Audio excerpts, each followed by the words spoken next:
Sa kwento natin ngayon, malalaman niyo ang lihim na ritual ng mga OFW sa Saudi tuwing Undas, isang tradisyon na hindi mo inaasahan. Ang misteryosong pamilyang pinuntahan ni Ria ay may tinatago palang koneksyon sa mga nilalang na tinatawag na tiktik. Ano nga ba ang kanilang sikreto at bakit sila nagtitipon sa isang liblib na lugar para sa kakaibang dasal? Samahan niyo ako sa kwentong ito na tiyak na magpapakilabot sa inyo at mag-iiwan ng tanong sa inyong isipan. Patawad po sa mga magulang natin na nasa ibang bansa at nagkatrabaho para sa atin, pero hindi natin kasama sa tuwing Undas.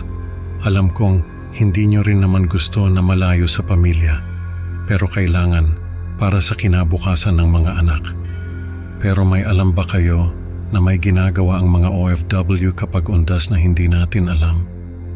Ako po si Ria, 28 years old, OFW sa Saudi Arabia. May ikukwento sana ako sa inyong karanasan ko noong una akong makapunta dito sa Saudi. Bata pa ako noon, mga 19 years old. Nakikitira lang ako noon sa mga kamag-anak namin na matagal nang nandito sa Saudi. Tawagin na lang natin silang Tita Lisa at Tito Ramil. May mga anak na sila na halos kaedad ko lang. Tawagin na lang natin silang Ate Lani at Kuya Ramil Jr. Sa Pilipinas ang Undas ay panahon para alalahanin yung mga mahal natin sa buhay na pumanaw na. Dito sa Saudi, hindi naman talaga nagdiriwang ng Undas ang mga Pilipino. Pero may napansin akong kakaiba sa pamilya ni Tita Lisa.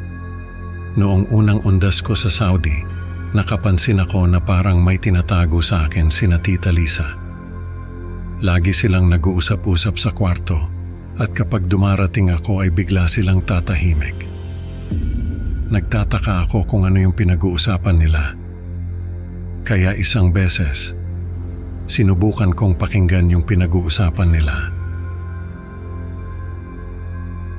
Nasa kwarto sila at ako naman ay nakatayo sa labas. Nakadikit yung tenga ko sa pinto. Ang narinig ko ay pinag-uusapan nila yung mga yumao na kamag-anak. Sabi ni Tita Lisa, kailangan daw nilang alalahanin yung mga ito. Tapos ay may binanggit siyang pangalan na hindi ko kilala. Hindi ko na maalala kung ano yung pangalan na yon. Basta ang natatandaan ko ay hindi ko kilala yung taong yon. Hindi ko na tinapos yung pakikinig dahil naisip ko na baka may nakalimutan lang akong kamag-anak. Pagdating ng gabi, naghahanap ako ng makakain sa kusina. May nakita akong maliit na kahon sa ilalim ng lababo. Kinuha ko yon at binuksan.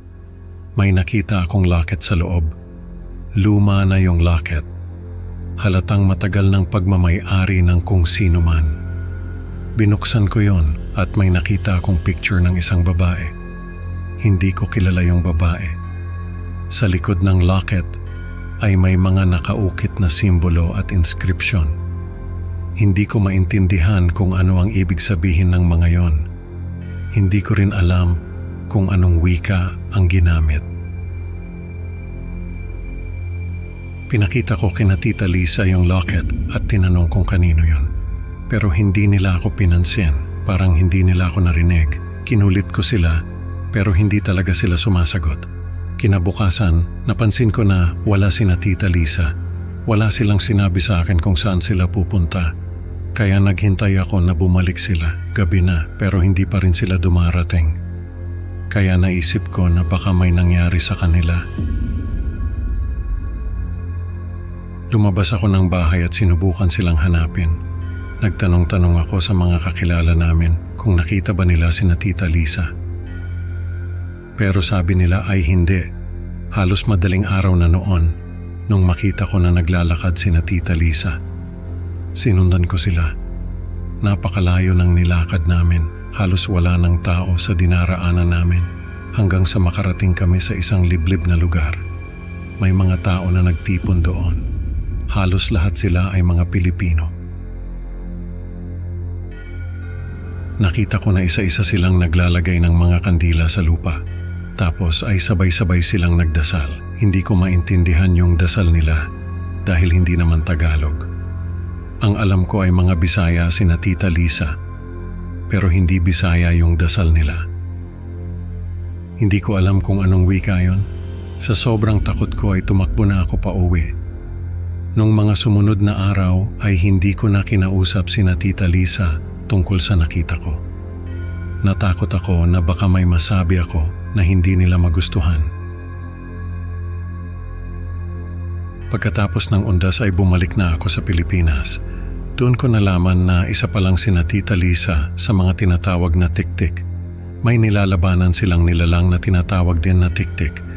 Kaya pala ganoon yung dasal nila dahil hindi pala nila yon sariling wika. Wala lang nakakaalam kung anong wika yon. Pati yung mga simbolo sa locket, hindi rin maintindihan ng mga nakakita noon. Ang sabi lang nila ay mga dasal daw yon para protektahan sila sa tik-tik. May nakapagsabi sa akin na ang tik-tik daw ay isang nilalang na may mahabang dila na ginagamit niya para abutin yung mga sanggol sa sinapupunan ng ina. Kailangan daw na may magpatuloy sa ginagawa ng pamilya nila Tita Lisa dahil kapag wala ng tik-tik na lalaban sa tik-tik ay malaya na itong makakapatay ng mga sanggol. Sa kwentong ito, natutunan natin na may mga lihim na ritual ang mga OFW na hindi natin alam. At minsan, ang mga ito ay para sa proteksyon laban sa mga nilalang na hindi natin nakikita. Salamat sa pakikinig mga kaibigan. Huwag kalimutang i-like at mag-subscribe para sa mas marami pang kwentong katatakutan. Excited na akong makasama kayo sa susunod na upload. Hanggang sa muli, mag-ingat kayo sa mga anino sa dilim.